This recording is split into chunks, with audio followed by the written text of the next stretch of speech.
Taylor, I'm super happy to have you here though, because I don't know if you know this, you were one of the first people that I reached out to be on this podcast. Yeah, because I was super impressed with the fact that you had a business, you're doing kind of your freelance work, and then you saw a problem in the market, and you're like, I'm going to fill this problem with my skills and with my business, and you created a business on that. So thank you so much for being here. Super happy to have you here. I'm so excited, and to finally meet in person. It's always interesting when you're reaching out to people, and it's always through Zoom or whatever. But then now we get to be here in person, which is really nice. Yeah, everyone's always like, "You're a lot shorter than I thought you'd be." Oh, really? Okay. Yeah. That's interesting. Yeah. Oh, I think you're just the right height for one. Gee, thanks. So I want to get into this real quick, and because a lot of the work you do is about keeping clients and keeping customers happy. And the first question I have is, why is it so important for people to keep their clients happy? Oh, that's a great question. But I mean, it is the essence of why we work with people.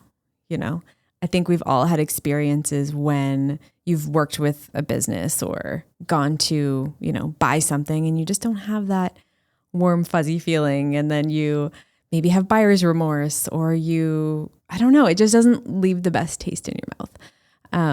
But especially in today's age, to not only keep your clients and retain them, but to get more clients and to have a great brand, you need to have this overall really great experience for your customers. And it's just, the foundation of any successful business. The best businesses in the world put their customers first. So any agency or small business, you have to be constantly reiterating your process and your service to make sure that your customer is at the essence of everything you do. It's amazing. There's so many times that I can think of that I've had a poor customer service experience and I never go back. No. It happens all the time. I even did that like this morning. Okay. I was going to Tim Hortons to get coffee, and the last time I went to this one location, it was like so slow, bad customer service. And I was like, I'm not going back there. I was like, you know what? No, I'm going to give them one more shot. And today it was amazing. It was like so fast. They were so friendly. And that first experience could have ruined everything. Like I would have never gone back and, told everyone. So it's so important to get that first experience bang on. Why do you think it is that so many businesses don't get this right? I think there's a lot of things to think about when you're running a business. And oftentimes we get lost in things that maybe aren't as important. So things like systems or processes and the website and the look and feel of the business and things like that of course those are important and they do contribute to the overall success. But I think we lose touch with what's actually important. Right. And it's the people who are behind the payment. Yeah. It's the people who are behind the emails, behind the text messages, and they're just humans at the end of the day. And they need nurturing. They need reminders of why they came to you. And I think business owners just kind of get lost in their business sometimes. And I'm guilty of this as well. I'm focused over here on the whatever, right? The social media look and feel, but like not touching base with my clients enough or things like that. So right. You just said something that's interesting and something that I, as a creative, kind of really worry about. It's like, is my lighting okay? Is everything looking good or whatever? Clients don't care about that at all. They have their own problems and they want to make sure that whoever they're hiring to help them solve their problems are going to, have their back in a sense. Yes. And that is honestly the biggest thing that I see, not only in our industry, but in any business, is the most important thing you can do is understand what's important to your client. And when a client leaves, it's not usually because of results of their campaigns or because things weren't on time or anything like that. What I see is that clients leave because they don't feel understood. Interesting. They don't feel like you are doing what's most important to them. So an example, if you're hiring an ad agency to run your ads for this studio, what's important to you might seem not as important to them. And if they are constantly optimizing your campaigns and your strategy for clicks, but you need booked calls and you're rowing in two different directions, you're going to hit a point where you're going to say, you don't understand what I need. And you're not advocating for me and you're not doing what I need for my business. And that's when you're going to leave. Sounds like a breakdown in communication. Yeah. A breakdown in communication and priorities and really putting in the effort to get in your head, get in the customer's head and understand what's important to you, what keeps you up at night, what's going to help you change your business so that you can make sure your family's fed and that you are growing this legacy, and what is important to you is going to be different than what's important to me or the next person. Yeah. Makes sense. So you know a lot about this stuff. So can we just dig into your past a little bit? So how did you even get started in this whole business of, clients? How would you describe the work that you do? So we do account management for agencies. So we help marketing agencies create an amazing client experience for their customers, but also removing the agency owner from the day-to-day grind. So when I was starting Dot & Co. 7 years ago, I think, 2019, I was running my own small marketing agency. So I had, a number of clients and I was doing everything. I was the accounting team. I was the HR team. I was the copywriter and the designer and the account manager. The everything. The everything, just like most business owners are in the beginning. And I was really feeling unfulfilled. And I was feeling like I was just trying to create this agency that everyone else has an agency. And it's like, this is so boring. Yep.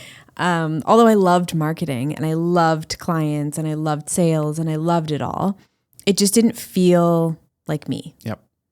And I was invited to this retreat in Fiji of all places. And I'll go there. it was this event for marketing agency owners. It was very small, maybe like 30 people.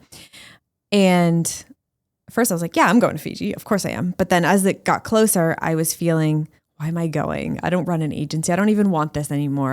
I was feeling very lost as to where I was going with this thing. So I go to this event. I was like, I'm just going to have an open mind. I'm going to just see what comes at me, through this event. And I was talking to one of my mentors. We were going on this boat tour and I was telling her, I was saying, I love account management. I love talking to clients. I love being organized and project management, but I don't love having to go get my own clients and having to run campaigns on the back end. And she said, Taylor, just do that. But just do account management. And I was like, oh, I could do that. Maybe I could just do this and work with a couple agencies, like the people that were at this event. They could hire me and I could be their part-time account manager and I could help them remove themselves from the day-to-day.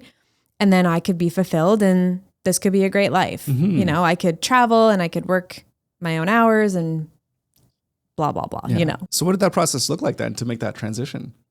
So I got off the boat and I started telling everyone at this event that I was an account manager and I have an account management agency and this is what I'm doing. Just like that, eh? Just like that. And I was like, what do you guys think? And they were all like, oh, that's such a great idea. I need to hire you. I need to hire you. I need to hire you. I need an account manager. And what I realized was that the pain point for all of these people at this event, these agency owners, they were stuck in the day-to-day. They were the ones on Slack with their clients, meeting their clients every day. They were the ones doing everything. And they needed somebody to come in and talk to their clients, but they needed somebody who truly understood marketing and could speak to the strategy. I was going to say, speak to the language and understand what it is that speak to the language. And somebody who understood really what they needed out of that role. And they didn't necessarily need somebody full-time. And they needed somebody who had like the personality to kind of step in and talk to clients. And I was like, I can do it.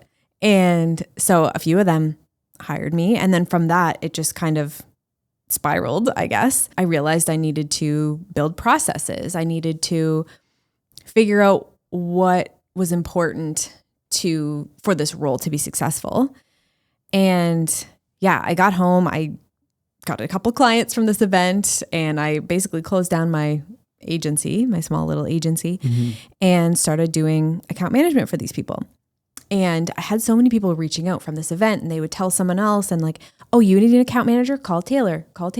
And it just kind of created this urgency within me where I said to myself, okay, I can be this freelancer and I can continue to work for these agencies and do this part-time. And, I think I could be really fulfilled doing this. or I can grow this into an agency and I can grow a team.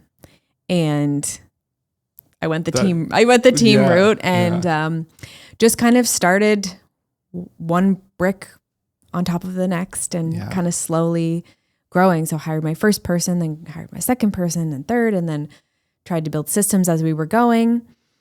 And it just kind of grew from there. And now we have a team of 40 plus people, and it's crazy. It's so crazy, and it's so cool. This was why I was telling you earlier that I just love the story.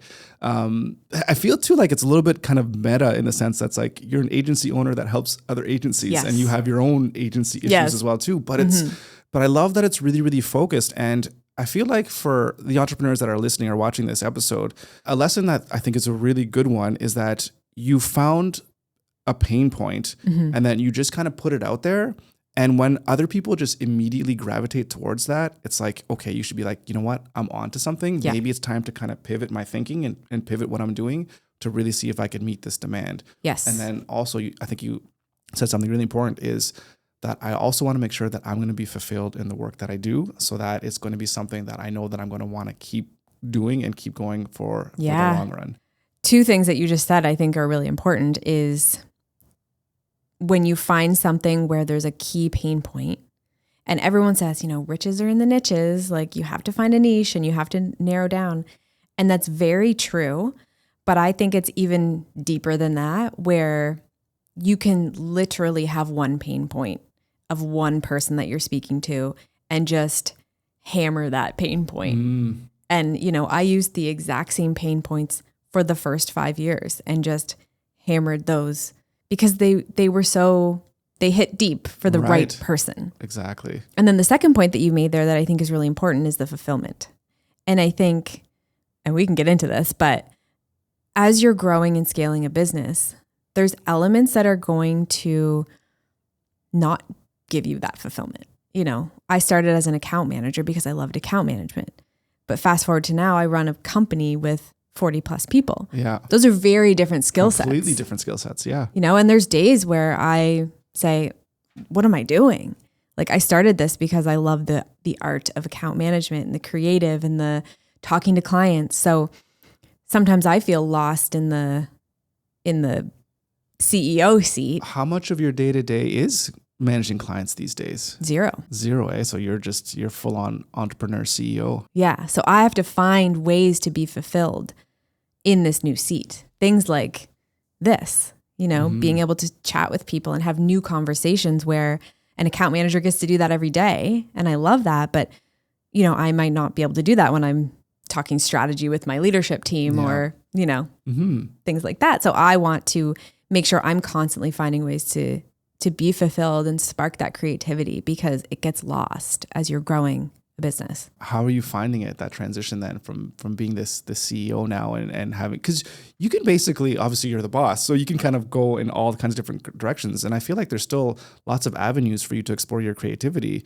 and you can still have conversation. Like you said, we're having conversation now and we're talking about business. So it's not the same as dealing with clients, but maybe there's some pros to it as well. Yeah. I would say the networking piece is really lights me up. Like I love chatting with new agency owners, or I love chatting with people who are also working with agency owners because we're like, oh, we get it. Exactly. We can talk about the same thing. The same language. I love talking to other entrepreneurs like you, like offline before we got on and started podcasting, we were having great conversations about how you're growing your business. And I get so excited to talk about that stuff. So just finding other ways that light me up and not letting, the big boss energy pull you down when it's like, oh, I do have to run a business and talk about all these things. Like I just find that creativity in different ways. Oh, that's so cool. I want to bring it back a little bit to agency things now because we could talk about entrepreneurship all day, and I think we might circle back to that at the end of the conversation. But I want to ask about the clients that you work with, and if people are listening now that they might have their own agency and they might be trying to figure out how they can get clients. So what would you say is the hardest thing that other agency owners have in terms of retaining clients? Like what is it that they're doing that are causing them to either not be able to keep clients or that they can't even get clients? Yeah. So it's kind of twofold. There's part of it is the results, right? if you're an agency, clients are coming to you for a reason. They want to get results of some kind. So maybe it's sales or leads or awareness, whatever that is. So there's the results piece. If you're not getting results, you're not going to keep your clients, of course. Yeah. But on the other side, and this is just as important, is that client experience. So kind of tying back to what we were talking about earlier, if you don't understand what makes your clients tick and what's important to them, they're going to leave. But also, there's so many layers, right? It's communication. How often are you communicating with your clients and what are you saying? Are you updating them on the right things and the right timeline? How's your onboarding experience? How's your reporting? How's that overall client experience? And if you're not hitting that, clients are going to leave. And I work with a lot of, coaches and consultants who work with agencies. And they even say, more than the results, the client experience is the most important thing. Oh, really? Okay. Yeah. Because there's so many agencies out there. You could go, to a million different agencies to get ads. Like ad services or whatever, right? But if you have a deep relationship with somebody and they understand your brand and your goals and all that, you're invested and you have this deep relationship that makes them stickier. So if I was wanting to understand how I can understand my clients' needs better and quicker, how could I do that? So of course, I would say account management is an art. It is something that is a little bit hard to teach. Okay. Now I have, methods and best practices and things like that. And I've built like a whole school around account management, but it really comes down to proactive communication, I think is truly number one, because if you onboard a client, let's say, and they go through the whole sales process, right? They're excited. They're like, I'm going to get all these results with this agency. You're promising them the world. Then they sign on that dotted line, they pay the invoice. That's when you really have to show up. Right. That's where they expect to get something for what they've just invested, their time and their money. So from that point forward, you need to show them that they have made the best decision. So things like really proactive communication from the beginning and throughout the relationship. What does that onboarding process look like? Does the client feel like I've made the right decision by working with this company? Or do I have instant buyer's remorse and feel like, oh, this is just another marketing agency? So the communication is key, and you want clients to feel like they're your only client, right? I want my client to say, how in the world does Taylor have another client other than me, because she is all over me. She seems like, she always responds quickly to my questions and always attentive and always almost can read my mind. And gets me she's stuff. thinking about me all the time, right? That's the experience you want for your clients. And I think every time I explain this to an agency owner, they're always like, I don't have time for that. Or I don't want to overwhelm my clients with communication, or I think it's too much. It's not too much. It's never too much. It's never too much. And I would rather a client say, Taylor, like, I don't need this much communication. Like, I trust you. And then I can say, okay, I'll pull back. Right. But just give them the chance to pull back if they want. Exactly. But I would never want a client to feel like I don't have the time for them, or that I'm not putting in the effort. So proactive communication is honestly my number one thing.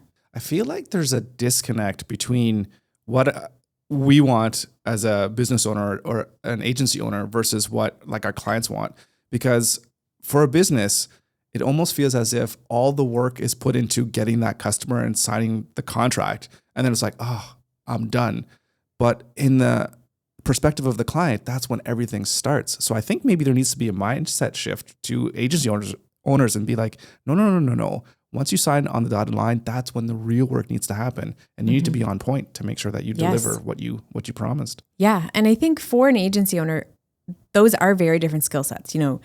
Growing and scaling your business to get clients and to build a sales process is very different than managing your clients and getting them results. Mm-hmm. And those are two different roles technically, but in the beginning, you're doing them both. So you have to do both very well until you get to a point where you can hire an account manager or hire a sales team to do either one of those hats. Yep. And I think you have to push through and grow your business and focus on both at the same time until you can separate those roles. Right. And understand when to wear each hat. Yeah. What if someone came up to you and said, you know what, I'm not good at communication. Like I can't talk to clients or whatever. Like what would you say to them in order to get them to push through and to do the best job that they can? I mean, you just kind of have to learn how to do it. Yeah. Yeah. Like go and listen to podcasts and listen to best practices on communication, read the books, because it's honestly the biggest and most important skill set you can have as a small business owner, because you are the business at that point. Yeah. And really, even as your business grows, you are the business always, but you need to learn how to communicate, and you need to learn how to get in people's heads and the psychology of communication. So that is probably the most important skill that you can learn. And if you're not willing to do that, then you need to hire someone to do that for you. As quickly as you can. As quickly as you can. Just bite the bullet. Yeah. Because you can get all the customers in the world to come through your door. But if they're just going to leave and you're going to have that high churn rate, then what's the point? Yeah. It's like the leaky bucket or whatever. Exactly. People talk about. Yeah. You said something that was really interesting, and it's that 24-hour window of when you sign a customer. Can you maybe walk me through or walk the audience through what would be a good customer experience that you would do or that you put in place for that 24 to 48 hours after signing a client? Yeah. So do we want to pretend you have an account manager, or you're doing it yourself? Let's say we're doing it ourselves. Okay. Yeah. Maybe we can do this even a more specific example. Say it's this podcast studio right Okay. now. So somebody came up to me and they're hiring me, says, hey, you're going to help me do season 1 of whatever, their podcast. Okay. I would want to know, when are we doing it? So let's say we're on the call and you're getting me onboarded. We're going to book the first session. Mm-hmm. So that's on the calendar. That's milestone 1. So that's locked and loaded. 2, you're going to describe exactly what's going to happen. So by next Tuesday, you're going to receive a brief from me. On that brief, I'm going to review X, Y, Z. Based on your goals, here's what we're going to go through. Then I need you to review that, get it back to me within 48 hours. After I receive that, then this is going to happen. And then we're going to be able to build out the plan for the podcast. So here are the next 3 milestones. Here's exactly what I need you to do. And then that's the plan. What I'm going to do is I'm going to book you on 3 days from now for us to review this together to make sure you feel very supported, so that I feel like I know what's coming. Mm-hmm. I know that you know what's coming. You're organized. You've done this before. Yeah. And I can see the next 3 milestones without getting overwhelmed with the whole thing. You're not only explaining everything to me in detail, but you're holding my hand. You're sitting down with me to make sure I feel supported. You're managing this whole thing for me, so I don't have to bear the pressure of it. Uh-huh. And I just feel overall like this experience is off to a great start. I'm feeling a little bit nervous now because I'm trying to think back of like, what did I say to Taylor when she booked her podcast? Did I follow This was great. steps? I'm here, right? That's true. So I got you through the door. And I'm a paying customer now of yours. So you did something right. So that makes a whole lot of sense. It's like, and it's not like it's hard, because you're saying, is it just a time thing? Because you said agency owners are like, oh, I just don't have time with this. Is it they don't have time, or is it that they just don't like doing it? Because it doesn't seem like it's that difficult to just let the customer know, let your client know what it is that you're going to be doing. And just keep up with the communication. Or maybe they need systems in place. I think people aren't pre-programmed to be over communicators and to be organized and think ahead. That makes sense. You have to be 3 steps ahead. And I think that's key, right? Maybe you're already thinking the process through, right? Like, okay, for Taylor's season, I'm going to do this, no problem. I know what I'm doing, but I don't know that. Right. So you just need to be communicating your process, what's going through your head, because the more that the customer knows, and that's just going to build confidence, that's going to build deeper relationships, that's going to make the customer want to stay longer. If they feel like he's got it, he knows what he's doing. Right. I don't have to think about it. I just show up. So just basically almost showcase your expertise and just reinforce the fact that they made the right decision in hiring you. Yeah. That's cool. Okay. So that's really good. I can see your brain spinning. You're like, oh, how can I change my process? I'm just really trying to think of the audience in mind. And I've had people here on the podcast before and other entrepreneurs that I have talked to, and they seem to just have a really hard time with communicating to their customers. And I think if we can just wrap it up in simple terms of, you have a specific expertise, that's why they hired you. maybe for you, it's just as easy as breathing because you've been doing it for so long, but for them, it's brand new. So even if it sounds so mundane to you, just explain it to them anyways. Explain it almost explain it to them like they're 2 or whatever, that they're just hearing for the first time so that they know that you know your stuff. Exactly. It's like, it's going into any situation, right? If you go to a doctor and they're doing some kind of, process or procedure on you, right? The doctor generally is telling you, okay, Taylor, like this is going to be a 15-minute appointment. Here's what I'm going to do. I'm going to do this. Here's what you can expect. They lay it all out for you. So then you say, okay, this doctor's done this before. Yeah. I'm in good hands. I'm less nervous because I know what to expect. Exactly. Right? It's like that in any business. And you just need to showcase that you do know what you're talking about and give the client the rundown. Yeah. So, okay. Yeah. And it's simple wins. So if anybody is listening here who's thinking you can't do it, you can do it. Yeah. So, no excuses. No excuses. Exactly. So now we kind of talked about, okay, well, this is how you can kind of onboard a client and this is how you can get your relationship started on the right foot. I think I already know the answer to the question, but how easy is it then to maintain those relationships and to build even stronger relationships over time? Does it get easier or is it harder? What's that look like? I'd say it's easier over time because you already know those customers, you've built the trust. And if you're continuing to show up in a way that is meaningful to them and you really care about the clients, over time you just build these deeper roots with the clients, right? We have clients that we've had for years because they know me very well. They know their account manager really well. They know our team. They know our business. And I can hop on a call with this agency owner and it feels like he's my uncle, like we're really friends. Mm-hmm. And so it's hard to fire your uncle, I guess. Yes. Like it becomes just entrenched in the business blueprint. So I would say over time it gets easier. Now clients will come and go. And I think we have to realize that is just business. But as long as we are giving them the best experience we possibly can, doing everything we possibly can to serve them, then that is the goal. That is, you've done your job. You've done your job. Yeah. Can I ask you that on that note, is there anything that you've done throughout your career that, you made some mistakes that has cost you a client? Oh, I'm sure lots of things. Things that come to mind, in our business, our service is because of our people. We have really amazing account managers on our team that then go work for our clients. Mm-hmm. Now, in the past, as we've been growing and scaling really quickly, we've let a couple not great hires in the door. And maybe part of the gut feeling was like, oh, this doesn't feel right, but let's give them a chance.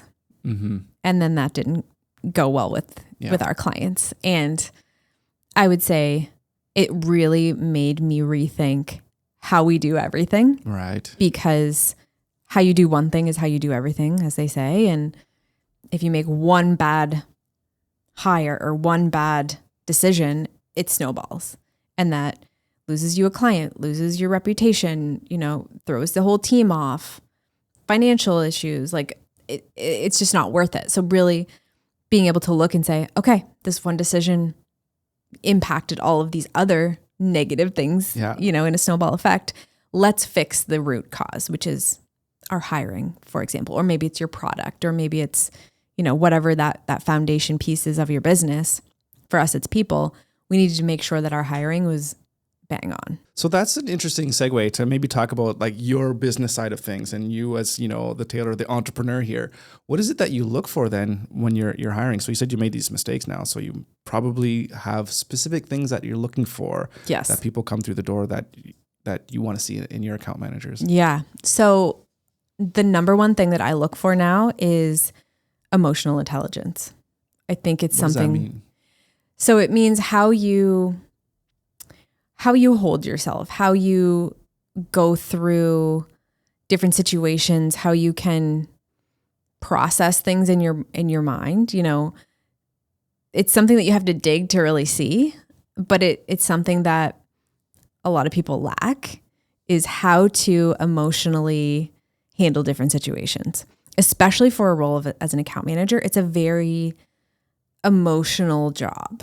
You're the front-facing person of happy and upset clients, happy and upset agency owners, right? Like you need to be emotionally stable and able to hold these conversations. Right. So I look for people who just have this maturity, who have this personality where you feel like they could handle anything.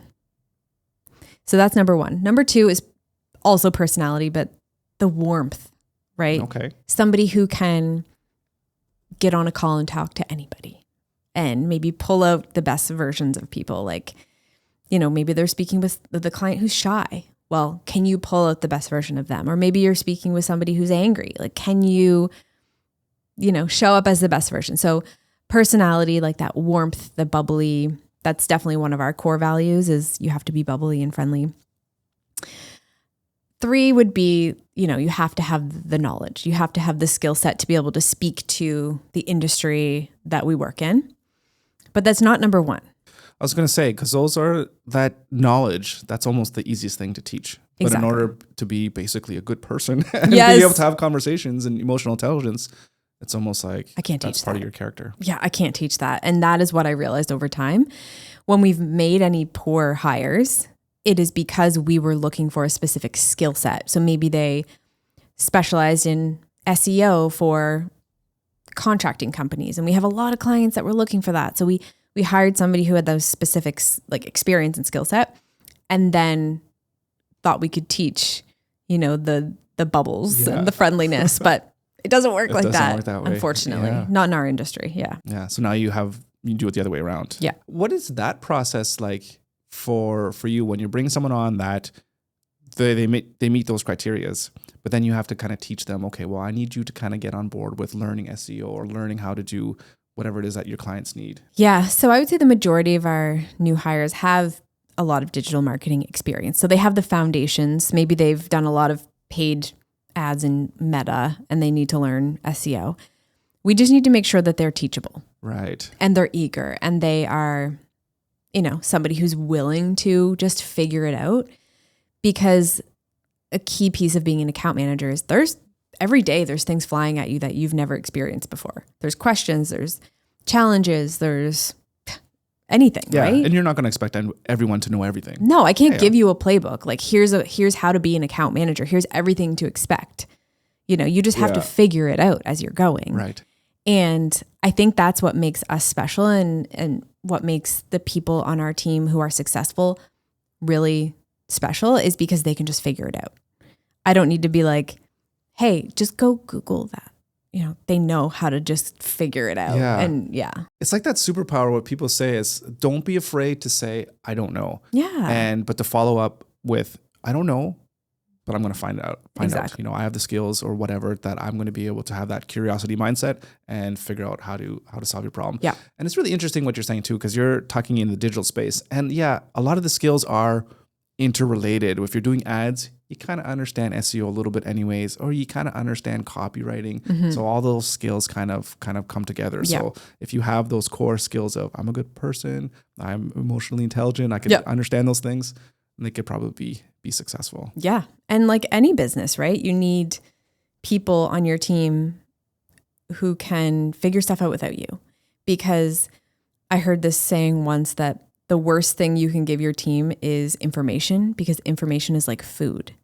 So if they come to you for something and you just give them the answers, well, they're going to keep coming to you because it's like survival. It's food, right? It's like you have to train them to go find their own food. How do you find a balance there? Because I was talking to a few people on the podcast. I think Charlene comes to mind because she's all about optimizing processes and she's really cool. And she's like, it's just you right now. Write down all your SOPs, get everything in order. So that way, when someone comes in, they'll know exactly what to do because all the information is there.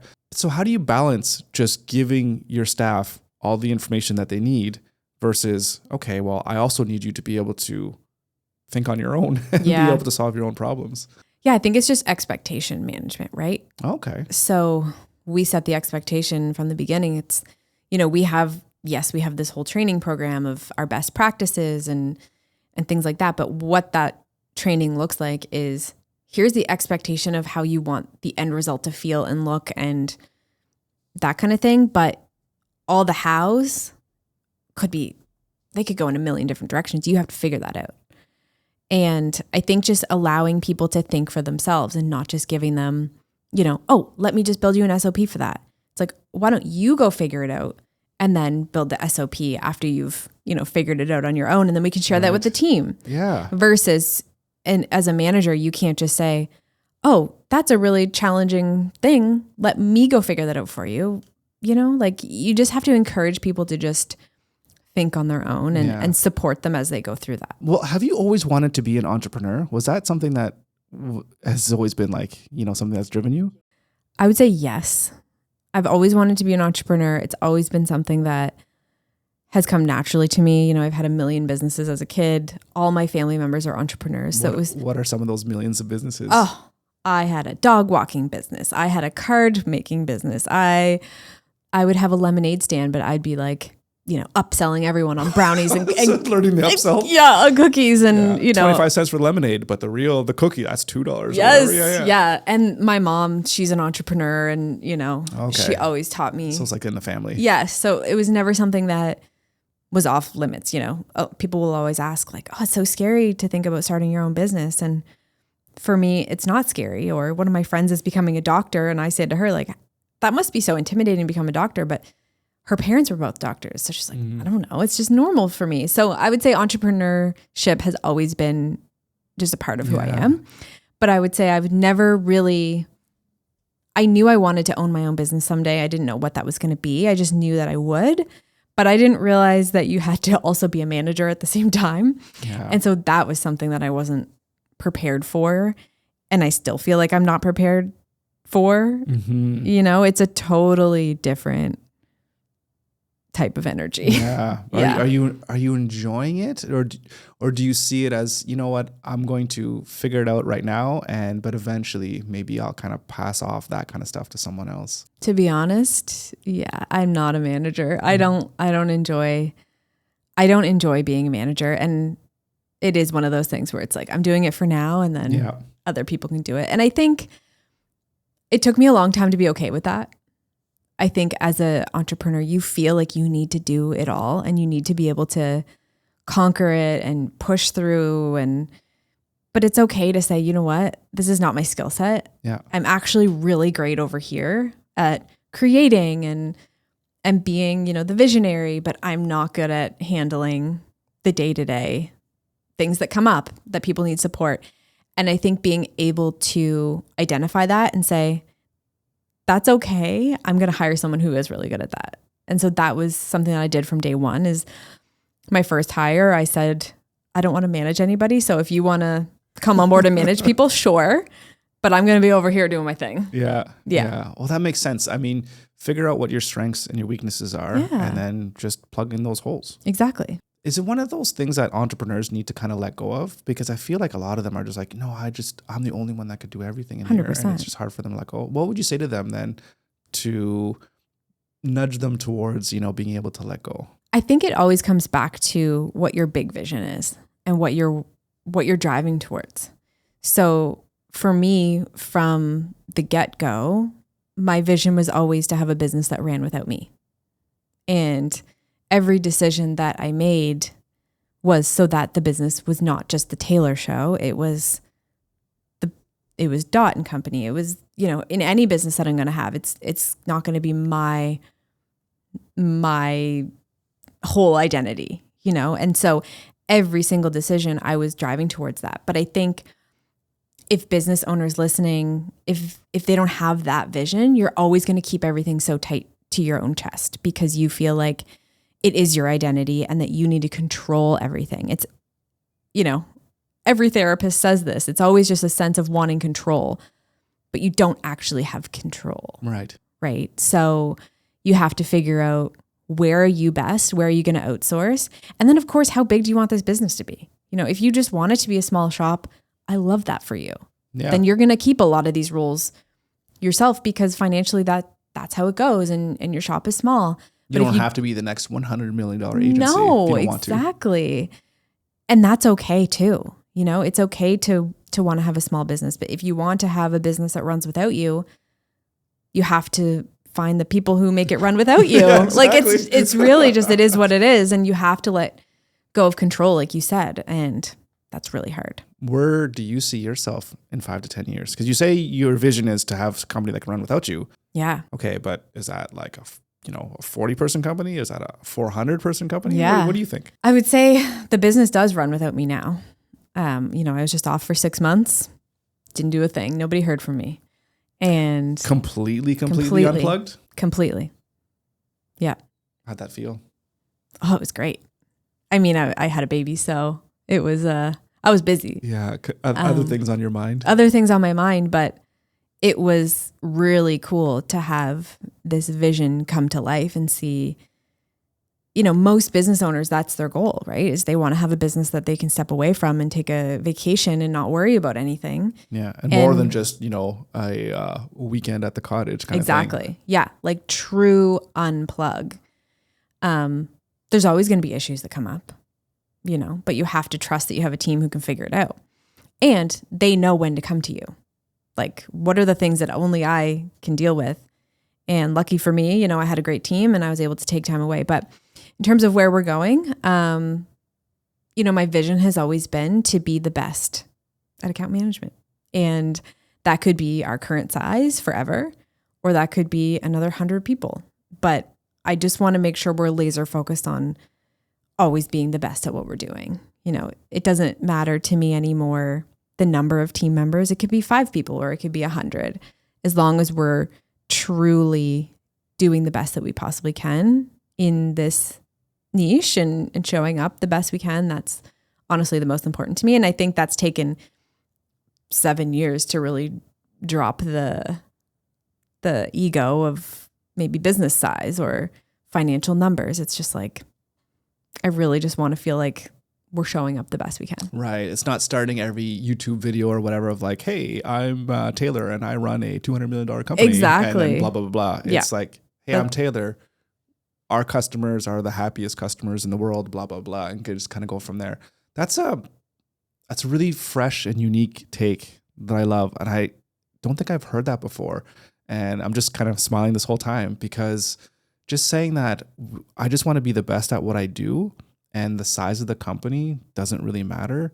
It's just so unique because then there's a goal, but there's also not really a goal. Do you know what I mean? Yeah, which can be hard at times because it's so much easier to have like a number or, a goal that you're working towards. But when my true goal is just to be like the best and to have the best team and to do the things that I love. It's like hard to translate. And just be fulfilled in the work that you do. To wake up every morning and not be like, oh God, I have to go again to the office. I hate it or this or that. Yeah. But you just enjoy what you're doing. Yeah. So that can be tricky, but I've finally been okay with that lately of, I've built a business that I love and I got to take a maternity leave. I get to hang out with people who I actually enjoy hanging out with. And I don't know. It's a nice feeling. That's so awesome. Yeah. Congratulations. Cause it's so cool. And it's really inspiring to hear that. And it's a little similar in the case of what I'm trying to do, because one of my goals is, I want to be the best podcaster in Canada, grow the #1 podcast. So, but it's also not necessarily just about the numbers. It's just about being as good as I possibly can to try to make sure that every one of my interviews is, the next one is the best one kind of thing, right? And just trying to improve on my skills and craft. And then, the numbers will kind of work themselves out. Exactly. It's still nice to have numbers though. Like you were saying, I know. Yes, exactly. It's just nice to feel like you've hit that stride of doing what you love and then you just keep optimizing that one thing. Yeah. And you don't feel lost in all the ideas that you could be doing things. It's like, no, I love this one lane and I'm going to do this the best I possibly can. You're trying to be the best that you can in account management. And is there any difference between how you as Don Co manage your own clients to how your account managers help manage your clients' clients? Yes and no. I mean, the actual output of the role is different. As an account manager within our clients, so within the agencies, that's obviously going to look a little bit different, right? That all their clients are going to be in different industries or things like that, but they do use the same best practices that I teach. Okay. So those best practices are not only for us as a leadership team, but also for our account managers. And just how we show up and how we want that experience to feel.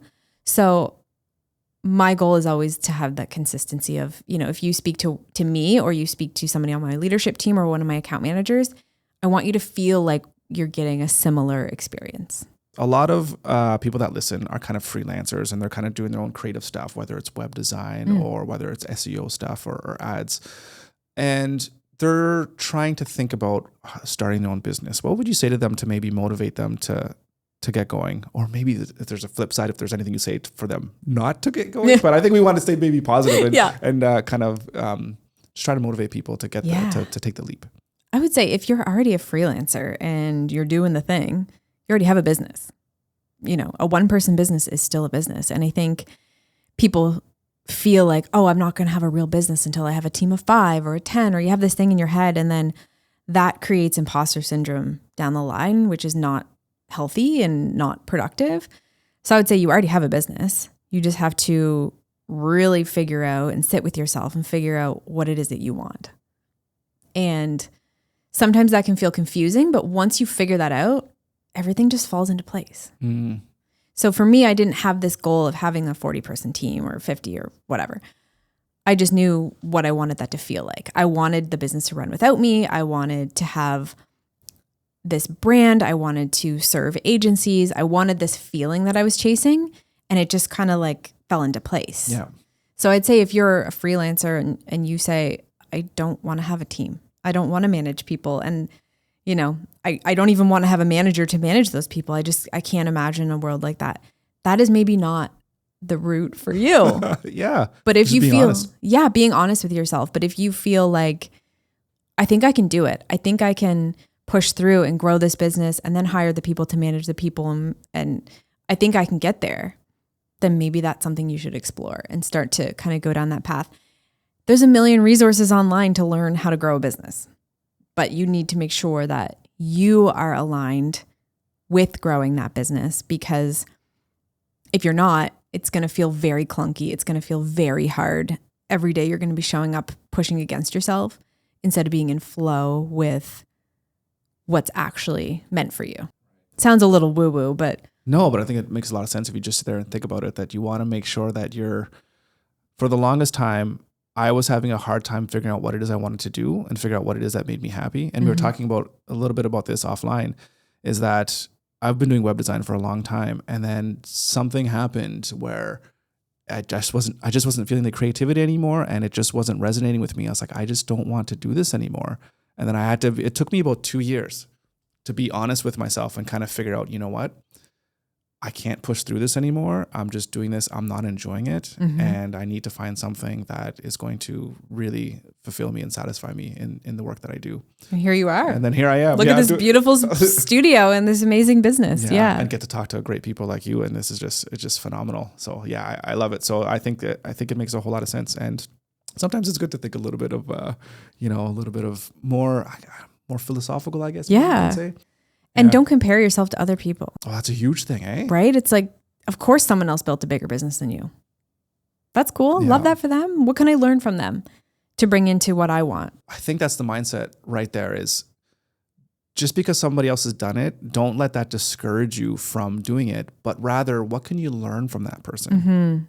Just speaking for me, with podcasting, I could look at Diary of a CEO or Chris Williamson or all these people that I think they're so good at their craft.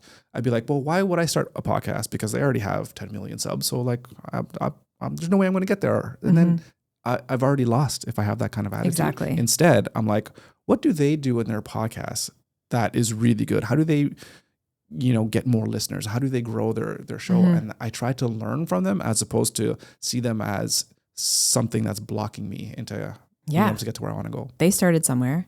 And I know everyone says that, but they did start somewhere. Like, absolutely. And somebody is looking to you now and saying, okay, if he could do it, maybe I could do it. Right. I think my mission in life is always to show people what's possible when you actually just go for it. It's any goal is doable, and you just have to believe in yourself. And we live in a world where you can do anything. That's true. Do you see yourself transitioning a little bit into the types of messaging that you're putting out there, like on your podcast, on your show, in terms of more of that general entrepreneur, like you can do business and kind of teaching people the ropes? I would love to. You're really good at it. I'm just sitting here. I'm like, I'm super pumped up to get going here. You know what? Maybe I should. Again, a lot of people would love to be in your shoes, right? You know, you have a business that you can leave for 6 months and that nothing happens, you know, so you have the cash flow coming in. You don't have to worry about, you know, putting food on the table as a lot of young entrepreneurs have. So there's a lot, I'm sure, that you can teach people. Yeah. Yeah. And I think I will. A big thing for me in business has always been to put my blinders on. You know, they say like the horses, they have their blinders on until they get to this point. And yeah, I'm feeling ready to kind of explore different ways to get creative. And maybe that is having a new podcast about entrepreneurship. Yeah. I just need to figure out what that angle would be and how I can serve. So for sure. Well, you're crushing it and you're killing it too. And like I said, I've listened to your podcast too, just to help me figure out all the stuff with, you know, dealing with clients and everything like that too, because now I'm kind of transitioned into what I'm doing, and I'm doing a lot more outreach and talking to a lot of people too. So I want to make sure that they're happy and giving them that great experience. And I'd love to give you the final word here in terms of what would you say to people, again, that are either account managers or just anybody that is dealing with clients? What would you say to them in order for them to be as successful as they possibly can be? I would say clients are the bread and butter of your business. You know, whether you're an e-com store, whether you're an in-person shop, you need to remember that there are humans behind there, and treat them like humans, and your business will be successful if you do that. You know, I think AI is amazing and it's changing the way we do everything, but it's also, we need to not lose the human element. And I love that about my business, where I get to say that it's, you know, the human element and the human experience is what everyone's craving. And so make sure that that's top of mind as you're growing and scaling. Yeah, that's crazy. We haven't even talked about AI and touch into that. Maybe we'll have to have you back here and we can talk about AI and how you could use AI to help you kind of manage clients. But I think you just nailed it right there about being human and having that human connection. And I think people lose that. And I think that's just a great message of understanding that there's another person at the end of the line, and treat them, what is it, the golden rule or the platinum rule? Yeah. Treat people how you want to be treated, or treat people how they want to be treated. I don't know, there's something like that. But I love that message. Taylor, thank you so much for coming on. It was an absolute pleasure talking with you. I feel like we could do this all day. We could. I can, because I love it. Thank you so much. You're welcome.